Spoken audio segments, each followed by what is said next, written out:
ہر دن کے بعد رات اور ہر صبح کی شام ہوتی ہے، مگر وہ رات اور وہ شام جو محرم کی 10 تاریخ کو کوفہ کے تپتے ہوئے ریگستان اور کربلا کے خونی میدان میں آل نبی اور اولاد علی پر آئی، اس کی ہر ساتھ تصویر غم بن کر رہتی دنیا تک نسل انسانی کے دلوں کو تڑپاتی رہے گی۔ اس کے تصور سے مسلمانوں کے جگر جلتے رہیں گے اور اہل ایمان کی آنکھوں سے آنسو بہتے رہیں گے۔ ثانیہ زہرا نے طویل سجدے سے سر اٹھایا تو سورج اہل بیت کی مظلومی پر روتا ہوا غروب ہو چکا تھا۔ اس کی کرنیں شہیدوں پر آنسو بہاتی ہوئی تاریک ہو چکی تھیں۔ یزید کا تمام لشکر چمنستان زہرا کو لوٹ کر، عطرت پیغمبر کو ذبح کر کے، پاک سیدوں کے خیمے جلا کر اور دوش مصطفیٰ صلی اللہ علیہ وآلہ وسلم کے اسوار کا سر نیزے پر چڑھا کر سو چکا تھا۔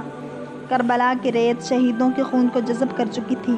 عباس کے بازو قلم ہو چکے تھے، قاسم کی جوانی لٹ چکی تھی، اکبر کی لاش کے ٹکڑے ہو چکے تھے، تسبیح کے دانے خاک میں مل چکے تھے، آل رسول صلی اللہ علیہ وآلہ وسلم کے لاشیں بے گور کفن پڑے تھے۔ شہیدوں کے خون سے خاک کربلا سیراب ہو چکی تھی اور امام پاک کا سر اقدس نیزے پر قرآن مجید کی تلاوت کر رہا تھا۔ شام غریباں کے خوفناک اندھیروں نے میدان کربلا کو جب پوری طرح لپیٹ میں لے لیا اور رات کی تاریکی کوفہ کے ریگستان میں جب مکمل طور پر چھا گئی، تو امام پاک کی ہمشیرہ نے پھٹی ہوئی قنات سر پر اڑی اور جلے ہوئے خیمے کے ٹکڑوں کا پردہ بنا کر شمشیر حیدری ہاتھ میں لے کر لاشوں کا پہرا دینے لگی۔ اپنے بھائی حسین سے کبھی نہ جدا ہونے والی بہن آج اپنے بھائی حسین کی لاش کا پہرا دے رہی تھیں۔ ثانیہ زہرا لاشوں پر پہرا دینے کے بعد واپس آ رہی تھی کہ لشکر یزید کے ایک سپاہی نے بی بی پاک کو پانی کا پیالہ پیش کیا اور کہا کہ عمر سعد نے بھیجا ہے۔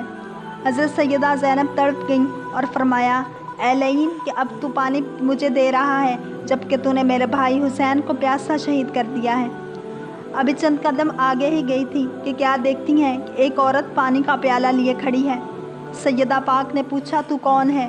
جواب ملا، حور کی بیوی ہوں، پانی کا پیالہ لے کر آئی ہوں آپ کے لیے اور معصوم بچیوں اور عابد بیمار کے لیے۔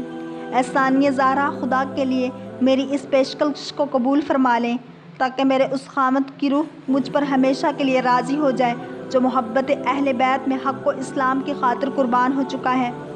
حضرت فاطمہ الزہرا کی جائی نے پانی کا پیالہ لے لیا اور واپس جلے ہوئے خیموں میں تشریف لائیں، جہاں بچی سکینہ اور کلثوم روتے روتے سو گئی تھی اور عابد بیمار بارگاہ رب العزت میں سجدہ ریز تھے۔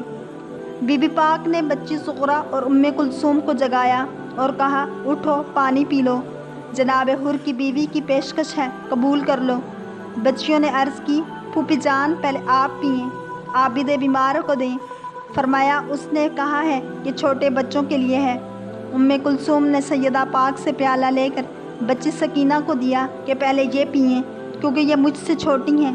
بچی سکینہ نے پیالہ پکڑا اور دوڑ پڑی۔ جناب زینب نے پکڑ کے پوچھا، سکینہ کہاں جا رہی ہو؟ عرض کی، بھائی اصغر کو بلانے جا رہی ہوں کیونکہ وہ مجھ سے چھوٹا ہے۔ سیدہ پاک نے صغرا کا دامن پکڑ کر کہا، بیٹی صغرا، ہوش کرو، اصغر تو حوض کوثر کے جام پی رہا ہے، وہ اب اس پانی کا محتاج نہیں ہے۔